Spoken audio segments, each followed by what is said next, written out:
Hi, I'm Nan Gibson, Executive Director of the JPMorgan Chase Policy Center. Thank you all for joining us today for a conversation on building a stronger economic safety net.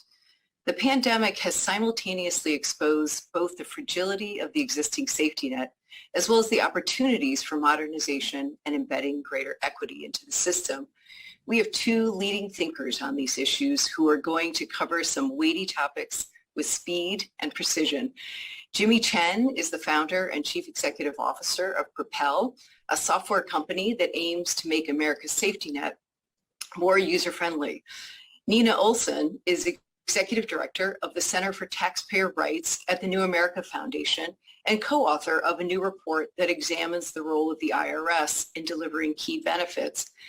The context of our discussion is that we've all been living through a 100-year event that has required an unprecedented government response to keep families and businesses afloat, and working with the broader financial services industry to meet this challenge. In the interest of time, we're going to focus our conversation on two key policy responses: economic impact payments, also known as stimulus checks, and the expansion of the child tax credit.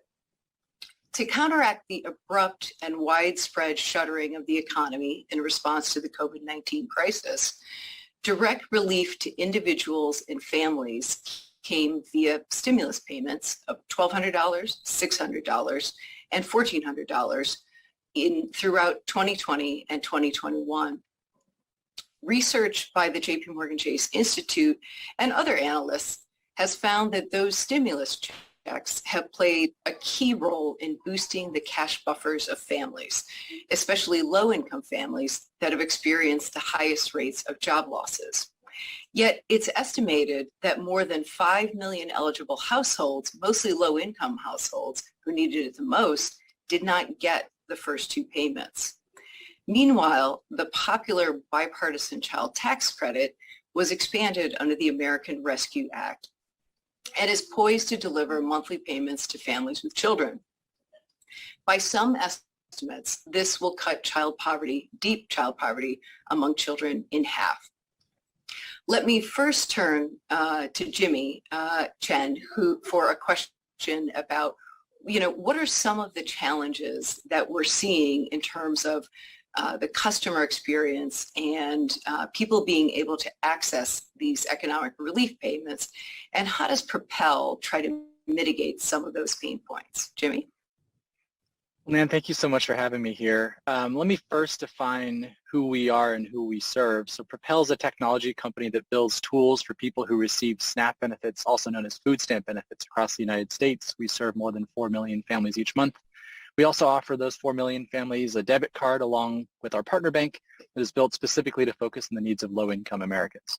And so that combination of technology and financial services products put us in a unique spot over the last year to learn about the experiences of low-income Americans around the changing safety net, around the changing tax programs and infrastructure.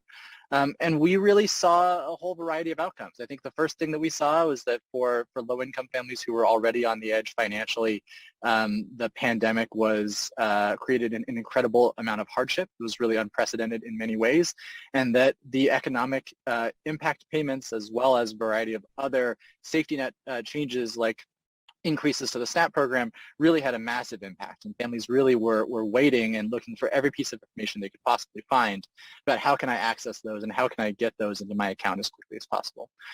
In terms of the challenges that we saw, there were really sort of two categories, and I'll focus these remarks really on the child tax credit, because I think that's where a lot of the kind of future policy making and future opportunity is to make sure that, as you said, we actually do cut child poverty in half through this program. I think we see kind of challenges around soft issues, things like trust and awareness. There's a lot of confusion about how the child tax credit is going to work in our population now. I think, we pretty consistently hear skepticism from people that we serve about, am I really going to receive this money? Does this mean that I won't receive the EITC? Or does this mean that I will lose my SNAP benefits? And so there's a lot of confusion and misunderstanding there. And then there are also kind of the hard challenges. And I think I'm sure we'll spend some more time talking about those hard challenges, but I would categorize them specifically as that a lot of low-income Americans are now faced with navigating a tax system that's not really designed for them as the first-class users of that system. So one of the examples is asking people who traditionally don't file taxes because their income is below the threshold to file, and dealing with sort of the technology and practicality challenges of that. And another is EIP deliverability and looking at whether people have the correct bank account information on file. So those are some of the challenges at a high level that we foresee at Propel. We hope to be one of a variety of private companies that aims to step up to provide some of the tools to actually facilitate the child tax credit to achieve its promise. Can you give a couple of examples, Jimmy, about some of the ways in which you're tackling some of those pain points? Sure. The most straightforward of those is that we are bundling in a debit card along with our app so that people who receive SNAP benefits and use our app to manage those SNAP benefits also have an option of where they can get payments like the child tax credit to be direct deposited. We know that actually for a lot of our users, one of the challenges that they face is that a lot of people change their deposit accounts extremely frequently. So about a quarter of people who use our app tell us that they've opened up a new primary bank account in the past year. About a third of people that we talked to who did not open up a new primary bank account still prefer to get their child tax credit payment because it's paid out on a monthly basis to a different account from where they get their tax refunds normally. And so we really see a challenge here where we think there's going to be a pretty decent chunk of our user base who by default is going to get the child tax credit paid to either the wrong account or to at least one that they don't prefer. And providing people a stable payment address, I think is one way that we can help to actually get the money into people's hands. Yeah, we saw that as a challenge as well, trying to, when the IRS would deposit checks into accounts that weren't valid. That was an issue as well. But let me turn to Nina for a moment, which you've just written this report where you examine the role of the IRS taking on a larger role in distributing economic relief and all other payments through the tax system. And if you could talk about what are some of the most challenging obstacles to ensuring that, the IRS can do so effectively and in this role as a benefits administrator in some of these programs that are being rolled out. Well, thank you very much. And first of all, let me just issue just a minor correction, or maybe large. The Center for Taxpayer Rights is an independent nonprofit. It's not part of First America. I did co-author that report. Got it. And I bring to this entire issue the fact that not only have I represented low-income taxpayer clinics, low-income taxpayers before the IRS by founding the first low-income taxpayer clinic independent in the country, but also being the national taxpayer advocate at the IRS for 18 years and identifying, 20 most serious problems of taxpayers year in and year out. And very early on, back in 2010, I identified the fact that the IRS needed to change its mission statement to recognize that not only did it collect revenue, but it dispersed social benefits payments. And that was really before massive expansion of the child tax credit, but just watching the earned income tax credit. And it was also before the Affordable Care Act and the premium tax credit. So since 2010, the IRS has not only entered into, lifting people out of working Americans out of poverty, but also really dealing with being key to healthcare affordability, and now really lifting children out of poverty and certainly being a lifeline through the pandemic. And the economic impact payments really show both the strengths and the weaknesses of the IRS. And I think we carry that going forward into the child tax credit with the advanced child tax credit component. It got a ton of money out quickly. It's a command and control organization. And when it's given a task and told do X, it will move heaven and earth to do X. What happens is that part of that X also involves, well, do X with this part of the population that isn't integrated with you for all the reasons that Jimmy has talked about. And that's where it doesn't do well at all. And And it doesn't really, as years have gone by, it is actually withdrawn from its networking with local partners and stakeholders into more of a centralized thing. And it tends to rely on its traditional stakeholders. So it's not necessarily really comfortable when you're reaching out to homeless shelters or the network of homeless shelters, or to people who may be serving folks that they've never had interaction with before. They're sort of conscious about it, but they're not really equipped to do that well. And that's where you really need, going forward, a network of informed groups that are working among themselves, yes, working with the IRS, but really coming up with innovative ideas such as that Jimmy's come up with, and I hope other financial institutions are doing, to address this part of the population. The financial account information is really vital. So many of the people are unbanked, and they also just, if they are filing tax returns to get the earned income credit, even if they have no income tax due, they are often unbanked and using refund anticipation loans or refund anticipation checks, which the IRS is supposed to not send economic impact payments out to, nor are they supposed to be using for purposes of the advanced child tax credit. So these folks have to come into the IRS and enter a bank account. They have to pass, some kind of authentication. The current IRS online account, which very few low-income people use, but normal people, not normal, but people that are engaged in the tax system, they have like a 32% pass rate on the authentication of being able to create an online account. So imagine what that's like for folks that don't have a credit history, have no way of being checked. The IRS is proposing for their new portal for the child tax credit that they will be using something called ID.me, which involves, having one of 5 picture IDs, taking photos of that, uploading that, taking pictures of yourself, uploading that, and then having them matched. And we know from one very large virtual Vita sites experience with that product that these taxpayers that they were trying to get filing these very simple returns in order to get the economic impact payments had real difficulty navigating. They ultimately had their volunteers doing that uploading for the taxpayers and walking them through. So it requires a lot of hands-on. Even if it can be done virtually, there still needs to be this connection between a human being, a navigator, if you will. And that's something that maybe from the Affordable Care Act we can learn about, to create a network of trusted navigators that will help folks, even if they're dealing with technology, actually get through this process. And then there's just the challenge of educating people, and Jimmy's referred to that. And the IRS is not necessarily someone that people are going to trust, but it can get out good information, which it has been challenged about, getting information out quickly and, in ways that are usable by the audience, that the stakeholders that are trying to inform their populations.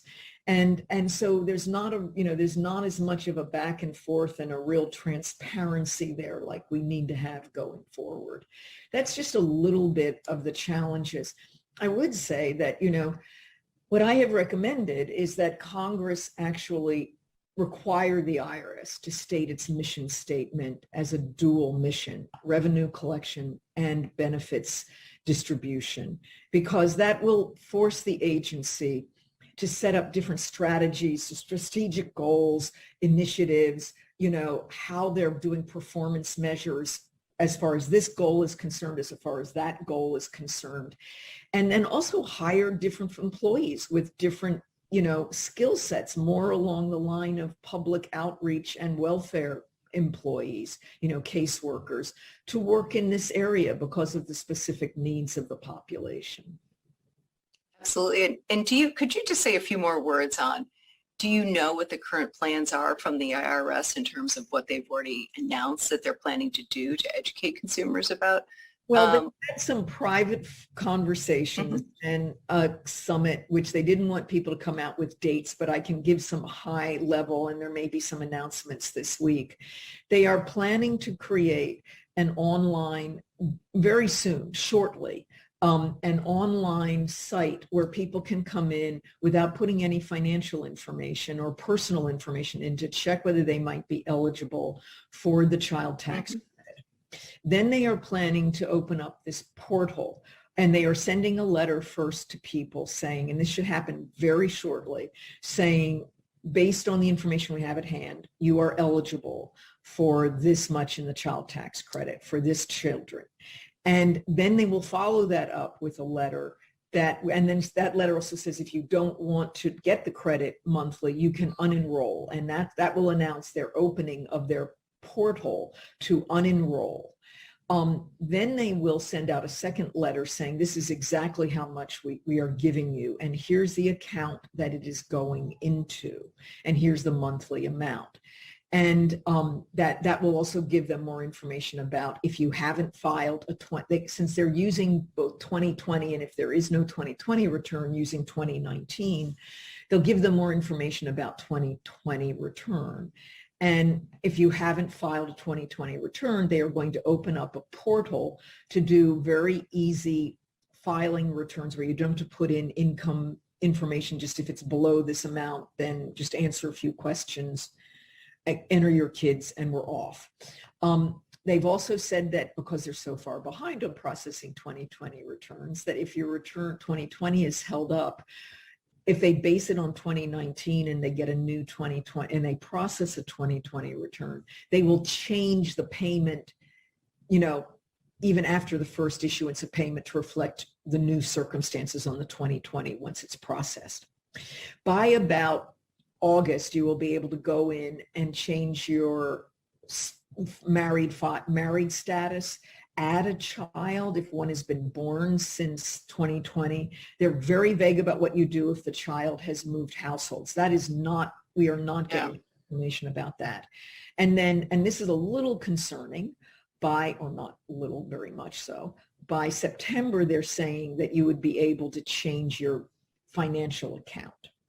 So now for some taxpayers who haven't filed a return yet, they can put in a good financial account when they file their return.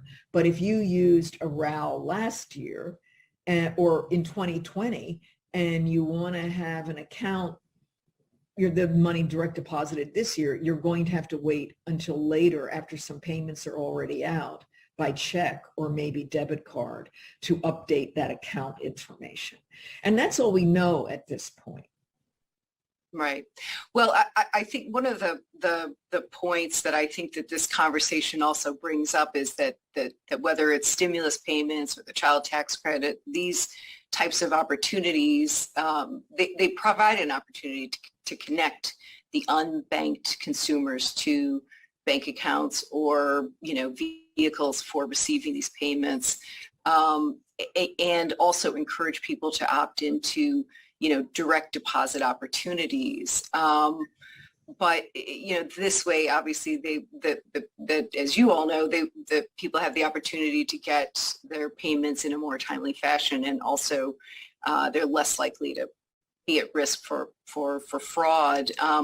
One of the things I was just going to mention is, JP Morgan Chase has been involved in the Bank On Coalition, which essentially promotes safe and affordable entry into checking accounts and, for unbanked consumers. And we have a Chase Secure product, which has been certified by Bank On since its inception. But you're right. I mean, the IRS can only do what they can do to try to deliver these payments, but there still requires a number of additional steps, whether it's educating taxpayers or general consumers, and also developing that trust that you both talked about. I'm wondering, though, if there are other, and Jimmy, I think we'll start with you and bring it back to you in the closing minutes that we have. Time flies.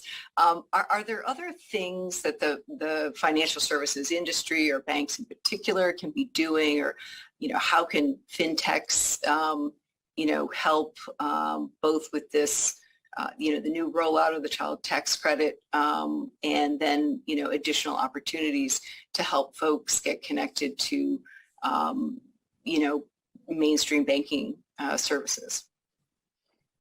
Well, perhaps I'll respond to that by just making a general point that if you are a bank or a fintech looking to serve lower income Americans, understanding how those folks can receive payments from the government, whether it's at the federal, state, or local level, is a critical part of that infrastructure. And that is a big part of the financial lives of low income Americans. And I think if in particular fintechs treat low income Americans as folks who only receive direct deposit from employers, it's missing a big chunk of what is truly the financial life and the financial health of a low-income family. And so that could result in building tools that are more specific to streamlining the way that you might, for example, change the location of your government direct deposit.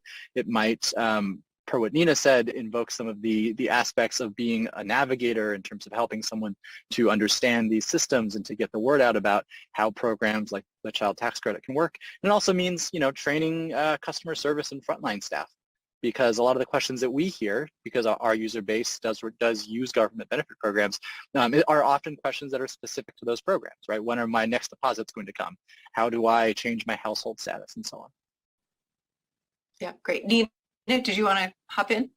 Well, I've been thinking a lot about, I think, that navigator issue, but I also think fintech and banks, can partner with the volunteer groups that are actually reaching out to these folks, whether they're, in person or virtual, because they've had to make a shift to virtual as well, and help them get folks banked. And that may be that when they are having events, that someone from the financial institution is there to set up accounts right then and there. So after they're having their tax returns prepared, they walk over to someone else and they get an account set up right then and there that they can then put that information on the return.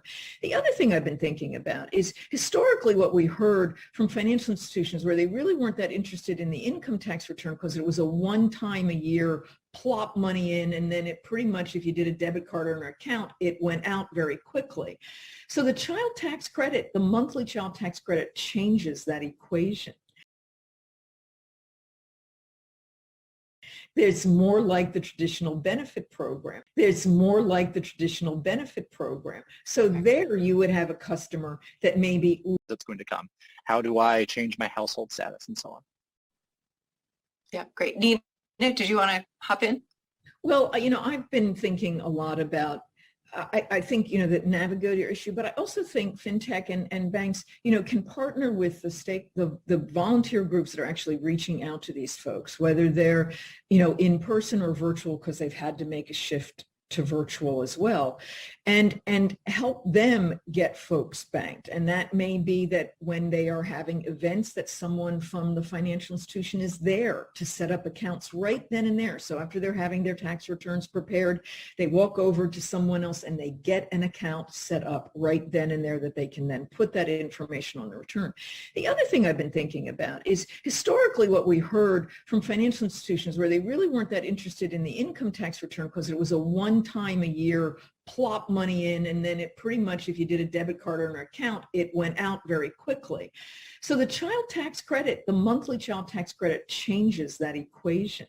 It's more like the traditional benefit program. It's more like the traditional benefit program. So there you would have a customer that maybe learns about those transactions on a monthly basis, and then still gets that big plop of money, the earned income credit or whatever once a year, but you've had a whole year to establish a relationship with that person and maybe help them learn money management and the utilization being part of the financial institution when that big fund comes.